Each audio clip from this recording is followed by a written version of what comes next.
Hello students, good morning all of you. चला फटाफट good मॉर्निंगचा message मला सेंड करा जे लाईव्ह फॉर्ममध्ये जॉईन जाणं होणार आहे ते. तर बरेचसे विद्यार्थी लाईव्ह फॉर्ममध्ये जॉईन होत नाहीत का, तर लेक्चर आपलं 6 वाजता असतं. कारण 7 ते 8 आपलं गुले सरचं लेक्चर असतं फिजिक्सचं. त्यामुळे आपण 6 ते 7 लेक्चर ठेवतो का. दिलेल्या PDF नोट्स दररोज लिहून काढत जा. आणि मला वाटतं कोण अभ्यास करत नाही, कारण डाऊटच कोण विचारत नाही ग्रुपवरती. जर अभ्यास करत असेल तर डाऊट येईल, नाही तर नाही येणार. आपण सॉलिड स्टेट टॉपिकमध्ये 11 लेक्चरमध्ये आज पाहणार आहोत क्रिस्टल डिफेक्ट्स किंवा इम्परफेक्शन. त्या अगोदर चॅनलवरती कोणी नवीन असाल तर चॅनलला सबस्क्राईब करा, बेल आयकॉनचं बटन प्रेस करा, म्हणजे तुम्हाला डेली नवनवीन व्हिडिओ पाहता येतील. आजच्या लेक्चरमध्ये आपण स्टडी करणार आहोत what are the crystal defects or imperfection. की डिफेक्ट कशाला म्हणायचं. डिफेक्ट्स म्हणजे एखादा होल म्हटलं तरी चालेल त्याला जनरली, किंवा एखादा अडथळा कसा आहे. तर अशा प्रकारची जी गोष्ट आहे त्याला आपण क्रिस्टल डिफेक्ट किंवा इम्परफेक्शन म्हणतो. एखादी रिकामी पोकळी तयार होत असेल एखाद्या सॉलिड पार्टिकलमध्ये, तर त्याला आपण डिफेक्ट्स म्हणत असतो. What is the definition of defects. डिफेक्टची डेफिनेशन काय करता येईल. The disorder in the arrangement of constituent particles of a solid crystal are called as defects or imperfection. The disorder in the arrangement of constituent particle of a solid crystal are called as defects or also called as imperfection. की एखाद्या solid crystal मधले जे constituent पार्टिकलच्या अरेंजमेंटमध्ये इरेग्युलॅरिटी किंवा disorder जर exist होत असेल, तर त्या डिसऑर्डर किंवा इरेग्युलॅरिटीला आपण क्रिस्टल डिफेक्ट्स किंवा इम्परफेक्शन असं म्हणत असतो. लक्षात डेफिनेशन. एखाद्या सॉलिड क्रिस्टलमधले जे कॉन्स्टिट्युएंट पार्टिकल आहेत आणि त्यांच्यामध्ये असणाऱ्या कॉन्स्टिट्युएंट पार्टिकलच्या अरेंजमेंटमध्ये जर आपल्याला डिसऑर्डर किंवा इरेग्युलॅरिटी ऑब्टेन होत असेल, तर त्या डिफेक्टला आपण काय म्हणतो असतो, क्रिस्टल डिफेक्ट किंवा इम्परफेक्शन असं म्हटलं जातं. डायग्राम फर्स्टमध्ये तुम्हाला कॉन्स्टिट्युएंट पार्टिकल एकमेकाला कनेक्ट झालेले दिसतात, त्यांची साईज सेम असेल, त्याला म्हणायचं परफेक्ट क्रिस्टल. पण डायग्राम सेकंडमध्ये जर पाहिलं तर तुम्हाला 2 ॲटमच्या मध्ये स्पेस दिसतो, याला म्हणायचं imperfect crystal. Defects are created during the crystallization process. की डिफेक्ट्स हा क्रिस्टलायझेशन प्रोसेसच्या दरम्यान घडून येत असतो. लक्षात राहू द्या. तुम्ही म्हणताल सर क्रिस्टलायझेशन प्रोसेस म्हणजे काय. एखादा ऑर्गॅनिक कंपाऊंड हा एखाद्या ऑर्गॅनिक सॉल्व्हरमध्ये डिझॉल्व्ह केला असता तो रूम टेम्परेचरला जर इनसोल्युबल असेल आणि हायर टेम्परेचरला जर सोल्युबल असेल, आणि त्याच्यापासून एखादं क्रिस्टल जर ऑब्टेन होत असेल, तर त्या प्रोसेसला आपण क्रिस्टलायझेशन प्रोसेस असं म्हणत असतो. Crystallization means formation of crystal.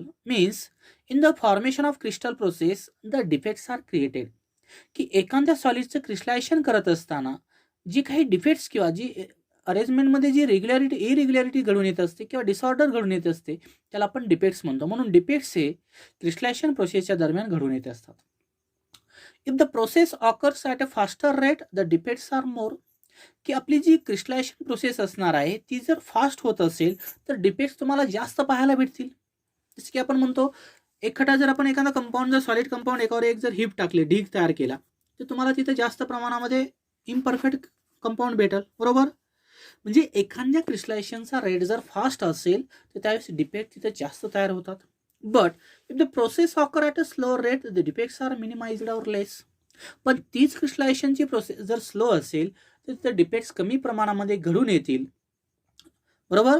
आता इथे एक MCQचा क्वेश्चन लक्षात राहून द्या. 0 डिग्री सेल्सिअस जर टेम्परेचर असेल तर त्यावेळेस ते क्रिस्टल हे प्युअर असतं, त्याला आपण परफेक्ट क्रिस्टल म्हणतो. आणि अबाव 0 डिग्री सेल्सिअसच्या वरती जर पाहिलं तर ते क्रिस्टल हे इम्प्युअर असतं आणि त्याच्यामध्ये डिफेक्ट्स तयार होत असतात. पण 0 डिग्री सेल्सिअसला क्रिस्टल हे प्युअर असतं, त्याला आपण परफेक्ट क्रिस्टल म्हणतो. आणि अबाव 0 डिग्री सेल्सिअसला ते क्रिस्टल हे इम्प्युअर असतं आणि त्याला आपण डिफेक्ट्स तयार झालेले दिसतात. The properties of solids are affected to the imperfection. आणि सॉलिडमध्ये ज्या प्रॉपर्टी घडून येणार आहेत त्याचा परिणाम हा इम्परफेक्शनमुळे झालेला दिसतो. म्हणून डिफेक्टचे जर आपण प्रकार जर पाहिले तर मेनली 3 प्रकारचे डिफेक्ट्स आहेत. Generally there are mainly 3 types of crystal defect. First one is the point defect, line defect and plane defect.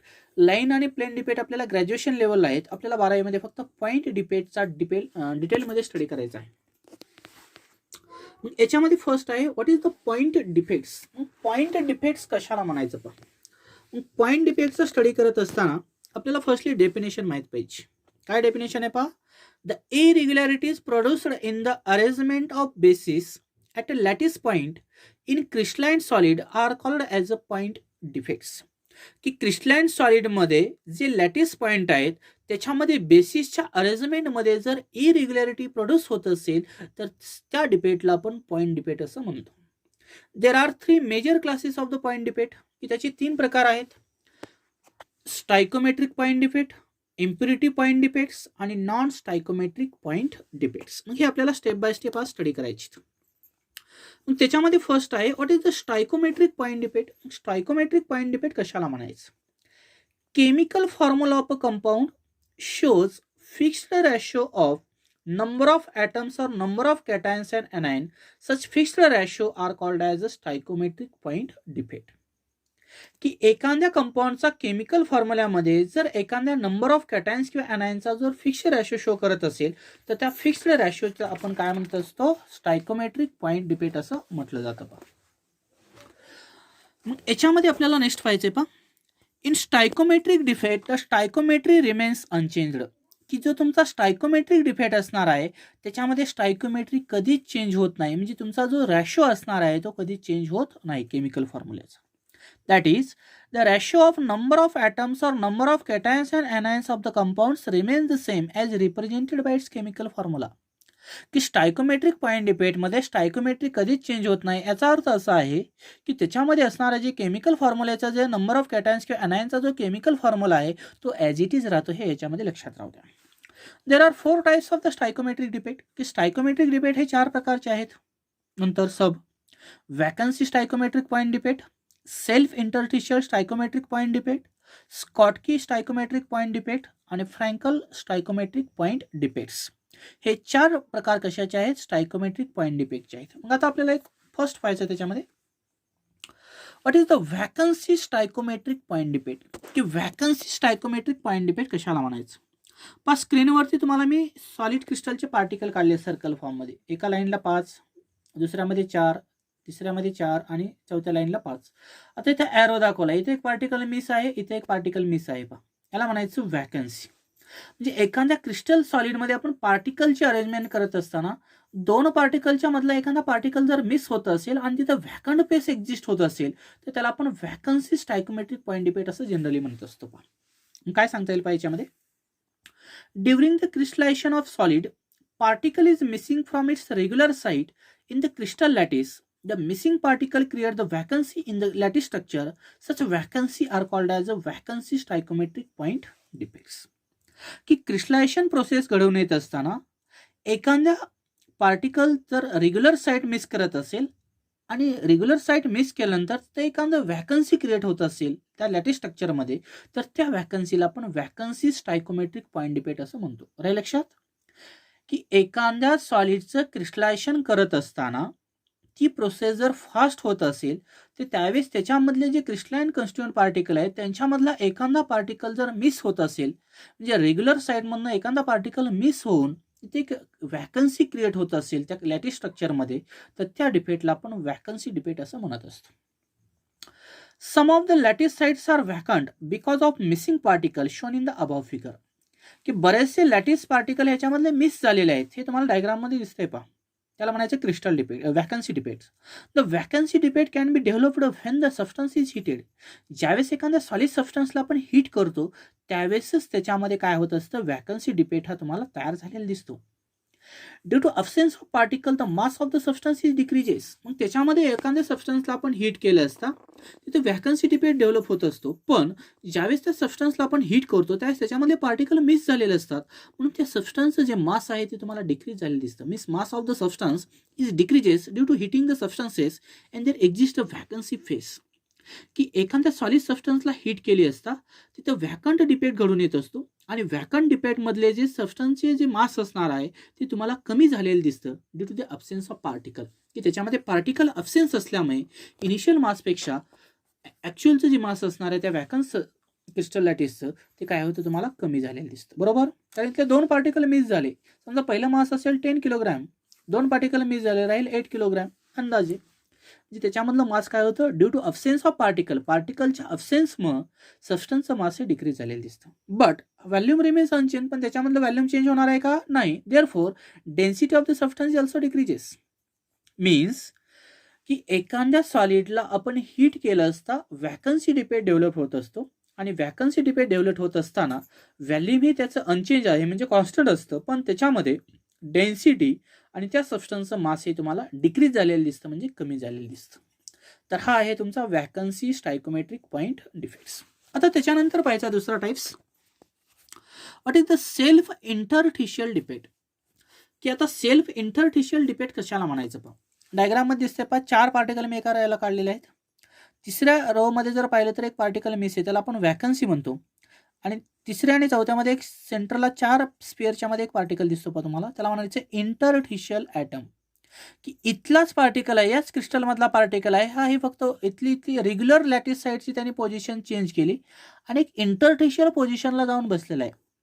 म्हणजे कुठल्या तरी 4 पार्टिकलच्या मध्ये त्याने पोझिशन ऑक्युपाय केलेलं आहे, याला म्हणायचं interstitial position. And such atom are called as a interstitial atom. इथला ॲटम इथं निघून गेला. समजा वर्गामध्ये आपल्या 10 विद्यार्थी आहेत, बरोबर. 10 बेंचवर 10 विद्यार्थी बसवले आपण आणि त्या 10 बेंचपैकी एक विद्यार्थी दुसऱ्या बेंचवर गेला, बरोबर. मग 10वा बेंच मोकळा झाला, पण एक विद्यार्थी कुठे गेला, त्या 10 पैकीच एका बेंचवर जाऊन बसला. मग ज्या बेंचवर जाऊन बसला तिथं 2 विद्यार्थी झाले, त्याला म्हणायचं इंटरटिशियल पोझिशन. आणि जो बेंच रिकामा झाला त्याला म्हणायचं व्हॅकन्सी. राहील लक्षात. वर्गाच्या आतलाच विद्यार्थी आहे, पण तो बेंच सोडून दुसऱ्या बेंचवर जाऊन बसला दुसऱ्या विद्यार्थ्याच्या शेजारी, याला म्हणायचं इंटरटिशियल पोझिशन. आणि त्या विद्यार्थ्याला म्हणणार इंटरटिशियल स्टुडंट. तसं इथं इथला ॲटम इथं निघून गेला, याला म्हणायचं इंटरटिशियल ॲटम. आणि इथला बेंच मोकळा झाला म्हणजे पार्टिकलची जागा मोकळी झाली, याला म्हणायचं व्हॅकन्सी. मग आता सेल्फ इंटरटिशियल डिपेट कशाला म्हणायचं. Interstitial site in a crystal are the space or voids in between the particle at a lattice point. की interstitial site in a crystal, की क्रिस्टलमधले जे इंटरटिशियल साइट्स आहे ते म्हणजे स्पेस किंवा वाईड असतात पहा. In between the particles at a lattice point, की पार्टिकलच्या लॅटिस पॉईंटच्या मधला जो स्पेस किंवा व्हाईट स्पेस आहे त्याला आपण इंटरटिशियल साइट्स म्हणत असतो. When some particle of crystalline element solid occupy interstitial sites in the crystal structure, it is called as the self-interstitial defects. की दिलेल्या क्रिस्टलाइन सॉलिड मधलाच एखादा पार्टिकल हा स्वतःची जागा सोडून दुसऱ्या पार्टिकलच्या शेजारी जाऊन बसत असेल तर त्या डिपेटला आपण सेल्फ इंटरटिशियल डिपेट असं म्हणतो. This defect occur in the 2 ways. आणि तोच डिपेट आपल्याला 2 प्रकारामध्ये पाहायला भेटतो पहा. तोच डिपेट आपल्याला काय होतो, 2 प्रकारामध्ये पाहायला भेटतो. कोणते 2 प्रकार आहेत पहा. फर्स्ट त्याच्यामध्ये दिसतो तुम्हाला an extra particle occupy the empty interstitial space in the crystal structure. की त्याच्यामध्ये जर समजा एक्स्ट्रा पार्टिकल जर असेल तर तो एक्स्ट्रा पार्टिकल काय ऑक्युपाय करतो, empty interstitial space in the crystal structure. की क्रिस्टल स्ट्रक्चरमध्ये जो एम्प्टी स्पेस असणार आहे, म्हणजे ह्या 4 पार्टिकलच्या मध्ये एक एम्प्टी स्पेस आहे, इथला पार्टिकल निघून गेला म्हणजे इथे स्पेस काय केलं त्याने ऑक्युपाय केलेला आहे, बरोबर. This extra particle is same as those already present at the lattice point. की जो लॅटिस पॉईंट मध्ये प्रेझेंट पार्टिकल आहे तोच एक्स्ट्रा पार्टिकल काय करतो, दुसऱ्या इंटरटिशियल पोझिशनला जाऊन बसत असतो. The extra particle increases the total mass of substance without increasing the volume, hence its density decreases. की एक्स्ट्रा पार्टिकल काय करतो, तुमचा टोटल मास हे सबस्टन्स वाढवतो पण त्याचं व्हॅल्यूम चेंज करत नाही. But their density is also increases. त्याची डेन्सिटी वाढते, त्या सबस्टन्सचा मास वाढतं पण व्हॅल्यूम त्याचं वाढत नाही, कारण इथलाच पार्टिकल इकडल्या साईडला जाऊन बसलेला आहे. पण त्याच्यामध्ये एक्स्ट्रा पार्टिकल जर आपण ऍड केला तर एक्स्ट्रा पार्टिकल ऍड केल्यानंतर काय त्याचा मास इन्क्रीज झालेला दिसेल आणि त्याची डेन्सिटी देखील इन्क्रीज झालेली दिसेल, पण व्हॅल्यूम कसं असणार आहे, सेम असणार आहे, कारण ऑलरेडी एक इनिशियल पोझिशनचा रेग्युलर साईडमधला ॲटम काय असतो, निघून गेलेला असतो. समजा 10 विद्यार्थी होते, 10 मधला एक विद्यार्थी निघून गेला आणि दुसरा नवीन 10वा विद्यार्थी आला, काय चेंज झालं का नाही, म्हणजे व्हॅल्यूम कसं राहणार, कॉन्स्टंट. पण मास काय होणार आहे, इन्क्रीज होणार आहे, त्याची डेन्सिटी देखील काय होणार आहे, इन्क्रीज होणार आहे. Secondly, in an elemental solid, particle gets shifted from its original lattice point and occupies the interstitial space in the crystal lattice. पण तुमचा जर एखादा इलेमेंटल सॉलिड असेल तर पार्टिकल काय होतो, शिफ्ट झालेला दिसतो ओरिजिनल लॅटिस पॉइंट पासून आणि तो इंटरस्टिशियल फेस पोझिशनला जाऊन बसतो. In second case, because of the displacement of particle, vacancy debit is created. की ज्यावेळेस या पार्टिकलचं डिस्प्लेसमेंट होतं, या पोझिशनवरून या पोझिशनला हा पार्टिकल मूव्ह होतो, त्यावेळेस तिथे व्हॅकन्सी डिपेट क्रिएट होतो at is original regular lattice side. आणि त्या क्रिस्टलची जी ओरिजिनल रेग्युलर लॅटिस साईड आहे तिथे व्हॅकन्सी क्रिएट होते, म्हणून आपण त्या डिपेटला व्हॅकन्सी डिपेट देखील म्हणू शकतो. At the same time interstitial debit results at is new position. आणि ह्या नवीन पोझिशनला इथला रेग्युलर साईडचा ॲटम जाऊन न्यू पोझिशनला शिफ्ट होतो त्यावेळेस इथं इंटरटिशियल डिबेट एक्झिस्ट होतो पा आणि इकडे वॅकन्सी डिबेट एक्झिस्ट होतो. Thus, in this debate, there is a combination of vacancy debate and self-interstitial debate. This debate preserves the density of the substance because there is a neither loss or nor gain in mass of the substance.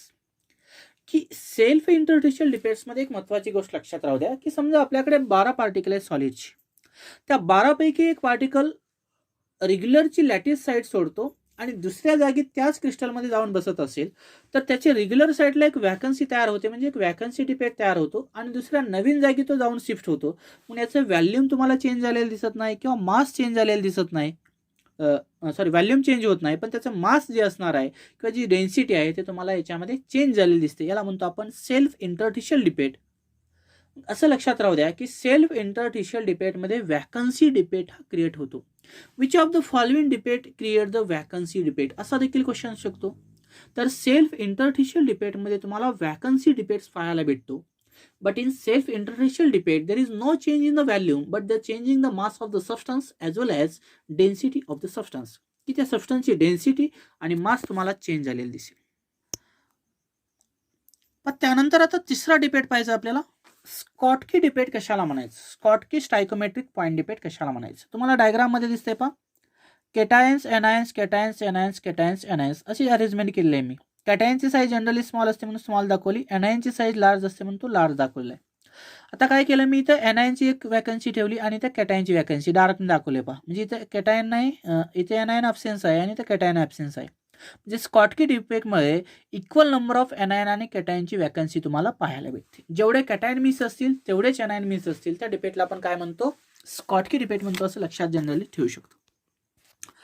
याची definition काय करता येईल पहा, Schottky debate is formed in ionic solid. की Schottky debate कुठं तयार होतो, ionic सॉलिडमध्ये तयार होतो, जसे की Na+ KCl किंवा AgBr असे असतील. When equal number of cations and anions are missing from their regular position in the crystal lattice, thereby create the vacancy, such debates are called as the Schottky debate. की equal नंबरमध्ये जर कॅटायन्स आणि anion जर regular position मधनं जर एखाद्या crystal लॅटिसमध्ये miss होत असतील आणि एखादी वॅकन्सी क्रिएट करत असतील तर त्या डिबेटला आपण स्कॉटकी डिबेट असं म्हणत असतो. A vacancy created by the loss of cation is always occupied by the vacancy formed by the loss of anion. की जेवढ्या प्रमाणामध्ये कॅटायनने वॅकन्सी क्रिएट केली आहे तेवढ्याच प्रमाणामध्ये एनायन हे वॅकन्सी त्या स्कॉटकी डिबेटमध्ये तयार करत असतो. There exist 2 holes for ion pair lost. की त्याच्यामध्ये 2 सोल आपल्याला पाहायला भेटत असतात क्रिस्टलिटीजमध्ये, कारण one created by missing the cation and another created by missing the anion. Such paired cation anion vacancy debate are called as the Schottky debate. की Schottky डिबेटमध्ये जेवढे कॅटायनचे hole असतील तेवढेच एनायनचे होल असतात, म्हणून त्याला आपण जी कॅटायन एनायनची पेअर्डची जी वॅकन्सी आहे त्या वॅकन्सी डिबेटला आपण स्कॉटकी डिबेट म्हणतो, असं लक्षात राहू द्या. This defect is found in ionic crystal like NaCl KCl and AgBr. कारण एनायनची साईज स्मॉल लार्ज असते आणि कॅटायनची साईज स्मॉल असते. इथं तुम्ही घेऊ शकता Na+Cl- Na+Cl- Na+Cl-, इथं तुमचा Cl- लॉस होईल आणि इथं Na+ लॉस होईल. 2 Cl- लॉस केले तर 2 Na+ लॉस होतील. तर अशा प्रकारचा जो paired cation anion vacancy debate आहे त्या डिबेटला आपण स्कॉटकी डिबेट असं म्हणत असतो. आता याच्यानंतर याच्यामध्ये स्टडी करायचे पहा, what are the condition for the formation of Schottky defect. की स्कॉटकी डिबेट फॉर्मेशनसाठी काय काय कंडिशन असू शकतात, तर त्याच्यामध्ये फर्स्ट कॅरेक्टरिस्टिक्स आहे high degree of ionic character. Schottky defect तयार करण्यासाठी त्याच्यामध्ये जे आयोनिक कॅरेक्टर आहे ते हाय डिग्रीचं आयोनिक कॅरेक्टर असणं गरजेचं आहे. म्हणजे दिलेला कंपाऊंड हा हायली आयोनिक असणं गरजेचं आहे, जसं की Na+Cl- K+Cl-, म्हणजे दिलेला कंपाऊंड हा आयोनिक असणं गरजेचं आहे. त्यानंतर second characteristic high coordination number of the anion, आणि दिलेल्या एनायनचा कोऑर्डिनेशन नंबर हा हाय असणं गरजेचं आहे. त्यावेळेसच तिथं वॅकन्सी क्रिएट होत असतात आणि जे एनायन कॅटायनची वॅकन्सी डिबेट तयार होतो त्याला आपण काय म्हणतो, Schottky debate. Small difference between the size of cations and anion, आणि दिलेल्या स्कॉटकी डिबेटमध्ये जे क्रिस्टल पार्टिकल असणार आहेत त्याच्यामध्ये असणारे कॅटायन्स अँड एनायनच्या साईजचा जो डिफरन्स आहे तो एकदम कमी असतो. Means the ratio radius of cation to the radius of anion is not far below unity. की यांचा radius of cation to radius of anion चा रेशो हा युनिटीपेक्षा कमी नसतो, आणि अशा प्रकारचा जर कॅटायन आणि एनायनच्या साईज मधला डिफरन्स कमी असेल तर त्यावेळेसच तिथं स्कॉटकी डिबेट हा घडून येत असतो. राहील लक्षात कशामुळे घडून येतो ते, की दिलेला सॉलिड हा आयोनिक असला पाहिजे त्या सॉलिडमधला कॉर्डिनेशन नंबर जो अनायनचा आहे तो हाय असला पाहिजे आणि त्याच्यामध्ये असणारे जे कॅटायन्स आणि अनायनची साईजचा डिफरन्स आहे तो कमी असला पाहिजे, म्हणजे 1 पेक्षा कमी असला पाहिजे. त्यानंतर what are the consequences of Schottky defect, की स्कॉटकी डिबेटचे काय काय कॉन्सिक्वेन्सेस आहेत किंवा त्याला आपण सिग्निफिकन्स म्हणू शकतो. The number of ions decreases, mass decreases. Schottky डिबेटमध्ये जर आयनची संख्या कमी झाली तर मास काय होणार आहे, कमी होणार आहे. But however volume remains unchanged, पण त्याचे व्हॅल्यूम चेंज होणार आहे का, नाही. Hence density of the substance is also decreases. Means in Schottky defect volume remains unchanged, but there the number of ions are decreases, mass is also decreases, therefore overall density of the substance is also decreases. की Schottky debates मध्ये volume constant असलं तरी त्याच्यामध्ये number of ions कमी झाले की मास कमी होईल, मास कमी झाले की ऑलरेडी तुमची डेन्सिटी कमी झालेली दिसेल. सेकंड सिग्निफिकन्स काय सांगतो का, the number of missing cations and anion is equal, hence the electrical neutrality of the compound is preserved. म्हणून स्कॉटकी डिबेटमध्ये जेवढे कॅटायन्स आहेत तेवढेच एनायन तुमचे मिस होतात. म्हणून दिलेला स्कॉटकी डिबेटमधला जो क्रिस्टलाइन कंपाऊंड आहे तो इलेक्ट्रिकली न्यूट्रल असतो असं आपण म्हणू शकतो. कारण जेवढे कॅटायन्स मिस होणार आहे तेवढेच एनायन. मग कॅटायन एनायन जर असेल तर पॉझिटिव्ह निगेटिव्ह आहे म्हणजे तो न्यूट्रल असेल. म्हणून स्कॉटकी डिबेटमधला जो ऑर्गॅनिक कंपाऊंड आहे तो इलेक्ट्रिकली कसा असतो, न्यूट्रल असतो. आता त्यानंतर याच्यामधला शेवटचा टेस्ट व्हायचा आहे पहा, what are the Frenkel stoichiometric point defect, की फ्रँकल स्टायकोमेट्रिक पॉईंट डिबेट कशाला म्हणायचं. तुम्हाला डायग्राममध्ये दिसतंय पहा, anion cation anion cation anion cation दिसते बरोबर. फर्स्ट रो मध्ये मी कॅटायनची वॅकन्सी ठेवलेली आहे. त्यानंतर सेकंड आणि थर्ड रो मध्ये मी इंटरटिशियल पोझिशनला कॅटायन ठेवलेला आहे पहा, दिसतो का इथं, cation at a interstitial position म्हणजे 4 कंपाऊंडच्या मध्ये. तिसऱ्या रोला मी एनायनची वॅकन्सी ठेवलेली आहे आणि तिसऱ्या आणि चौथ्या रो मध्ये कॅटायन ॲट इंटरटिशियल साईज, म्हणजे मी इंटरटिशियल पोझिशनला कॅटायन दाखवल्या दोन्ही साईडला. पण वॅकन्सी एक कुठं दाखवली, कॅटायनची, आणि दुसरी वॅकन्सी देखील मी कशाची दाखवली, कॅटायनची दाखवलेली. कशामुळे दाखवली पहा, कॅटायनची साईज ही ॲज कम्पेअर टू एनायनपेक्षा स्मॉलर असते. म्हणून फ्रँकल डिबेटमध्ये इंटरटिशियल साईडला कॅटायन शिफ्ट होत असतो आणि तिथे कॅटायनची वॅकन्सी एक्झिस्ट होत असते. मग आता फ्रँकल डिबेट कशाला म्हणायचं पहा, Frankel debate arises when an ion of ionic compound is missing from its regular lattice side and occupies the interstitial position between the lattice point. The cations are usually smaller than anions, therefore the cations occupy the interstitial sites. की Frankl debate हा कशामुळे घडून येतो, की ionic compound मधले जे ion आहेत ते मिस होतात रेग्युलर लॅटिस साईडपासून आणि ते इंटरटिशियल पोझिशन हे लॅटिस पॉईंटच्या मधले जे इंटरटिशियल पोझिशन आहे ते ऑक्युपाय करत असतात. कारण एनायनपेक्षा कॅटायनची साईज स्मॉल असते आणि ते कॅटायन काय करतात, तुमचे इंटरटिशियल पोझिशन ऑक्युपाय करतात. Such defects are called as a Frenkel defects. The smaller cation is displaced from its normal site to an interstitial face, की तुमचा इथला जो कॅटायन आहे त्याची साईज स्मॉल असते आणि तो तिथली जागा सोडतो, रेग्युलर लॅटिस साईडची पोझिशन तो मूव सोडून देतो आणि नवीन जागेच्या ठिकाणी जातो, त्याला आपण म्हणतो interstitial position. Frenkel defect can be regarded as the combination of vacancy defect and interstitial defects, की फ्रँकल डिबेटमध्ये 2 प्रकारचे डिबेट येतात पहा. इथे वॅकन्सी बी तयार होते, रेग्युलर साईड सोडली त्या पार्टिकलनी कॅटायननी की वॅकन्सी तयार होते, म्हणजे वॅकन्सी डिबेट देखील तयार होतो आणि तो नवीन जागी जातो म्हणजे इंटरटिशियल पोझिशनच्या जागी प्रोड्यूस होतो. त्याला म्हणतो आपण वॅकन्सी डिबेट किंवा इंटरटिशियल डिबेट्स. म्हणजे फ्रँकल डिबेटमध्ये आपल्याला 2 प्रकारचे डिबेट घडून आलेले दिसतात. एक असतो वॅकन्सी डिबेट आणि दुसरा असतो इंटरटिशियल डिबेट्स. काय सांगता येतील एक्झाम्पल याच्यामध्ये, झिंक सल्फाईड असेल, सिल्वर क्लोराईड असेल, सिल्वर ब्रोमाइड असेल, सिल्वर आयोडाईड असेल किंवा कॅल्शियम क्लोराईड असेल, हे कशाचे एक्झाम्पल आहेत, फ्रँकल डिबेट. त्यानंतर पाहिजे condition for the formation of Frenkel debate, की फ्रँकल डिबेट फॉर्मेशनसाठी काय काय कंडिशन असू शकतात. फर्स्ट कंडिशन आहे, Frankl debate occurs in ionic compounds with large difference between the size of cations and anion, की ज्या आयोनिक कंपाऊंड मधल्या कॅटायन आणि एनायनचा डिफरन्स हा जास्त असेल त्याच आयोनिक कंपाऊंडमध्ये फ्रँकल डिबेट हा घडून येतो. The ions of ionic compound must be having low coordination number, आणि ज्या आयोनिक कंपाऊंडचा कोऑर्डिनेशन नंबर हा लो असेल तिथंच आपल्याला फ्रँकल डिबेट घडून आलेला दिसतो. Then what are the consequences of Frenkel defect और significance of Frenkel defects. No ions are missing from the crystal lattice as whole. The density of the solid and its chemical properties remains unchanged. की एखाद्या आयनमधनं जर crystal लॅटिसमधनं जर ion miss होत नसेल तर त्यावेळेस त्या सॉलिडची डेन्सिटी किंवा त्याचं केमिकल प्रॉपर्टी ह्या चेंज होत नाहीत. The crystal as whole remains electrically neutral because equal number of cations and anions are present, की त्याच्यामध्ये इक्वल नंबरमध्ये कॅटायन्स आणि एनायन्स प्रेझेंट असल्यामुळे ओव्हरऑल क्रिस्टल हे इलेक्ट्रिकली कसं असतं, न्यूट्रल असतं. तर हे जे 4 टाईप्स आहेत, हे 4 टाईप्स कसे झाले, स्टायकोमेट्रिक पॉईंट डिफेक्ट्स. उद्याच्या लेक्चरमध्ये आपण इम्प्युरिटी डिफेक्ट्स आणि नॉन स्टायकोमेट्रिक डिफेक्ट्सचा स्टडी करणार आहोत. थँक्यू.